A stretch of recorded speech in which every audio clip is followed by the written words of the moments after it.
বিপদ দিয়ে আপনাকে অ্যালার্ম করা হয় আল্লাহর পক্ষ থেকে। আপনি চলতে পথে হোঁচট খান, আল্লাহ আপনাকে অ্যালার্ম দেন, ফিরে আসো। চলছেন বিপথে, আল্লাহ পাকে অ্যালার্ম দেন, ফিরে আসো। আল্লাহ পাকের পক্ষ থেকে কিন্তু এগুলো আসে।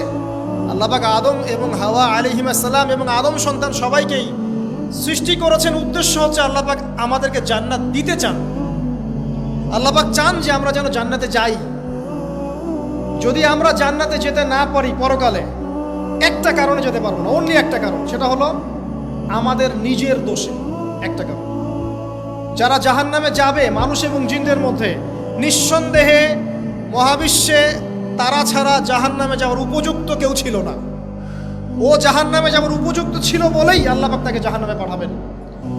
আর যারাই জান্নাতে যাবে প্রত্যেকেই শুধু আমলের বদৌলতে যাবে না, বরং আল্লাহ পাকের রহমতেই যাবে। কেউই তার আমল দিয়ে জান্নাতে যেতে পারবে না। নবী সাল্লাল্লাহু আলাইহি ওয়াসাল্লাম এমন ভাষ্য বলছেন, ইল্লা আনা, আমিও না, ইল্লা বিরহমাতিল্লাহ, আমিও নয়, তবে আল্লাহ পাকের দয়া আমাকে ঘিরে ধরবে। আল্লাহ পাকের রহমত যাদের উপরে বর্ষিত হবে তারাই জান্নাতে যাবে ইনশাআল্লাহ। কে আমল দিয়ে যেতে পারবে না। যত আমলই করি বলা যাবে না এই আমলের বদৌলতে জান্নাতে যেতে পারবো। আল্লাহ পাক দয়া না করলে হবে না। আল্লাহ পাক চান যে আদম সন্তান যেন জান্নাতেই যায়।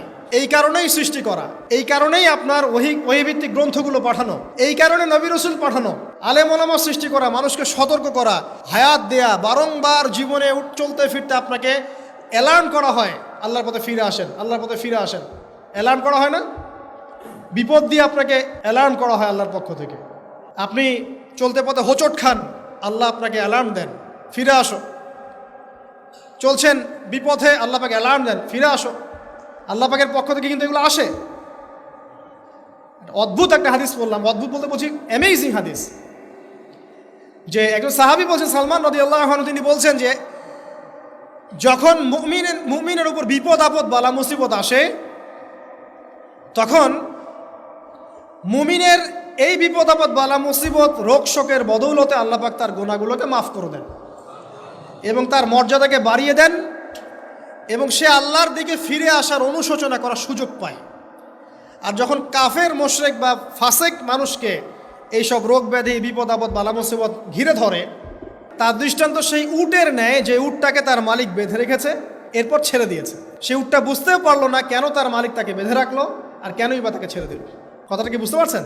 যারা আল্লাহ দ্রোহী, তাদের উপর যখন বিপদ আপদ বালা মুসিবত আসতে থাকে, তারা বুঝে না যে কি জন্য আসলো আর কেন চলে গেল। কিন্তু মুমিন ব্যক্তি যারা মুসলিম, আল্লাহর অনুগত, তাদের বিষয়টা হচ্ছে এমন বিপদ আপদ বালা মুসিবত রোগ ব্যাধি তাদেরকে আল্লাহর দিকে ফিরিয়ে নিয়ে আসবে। দেখুন, এই যে পৃথিবীতে নামিয়ে দেয়া, এরপর আল্লাহর পক্ষ থেকে ঐশী গ্রন্থগুলো পাঠানো,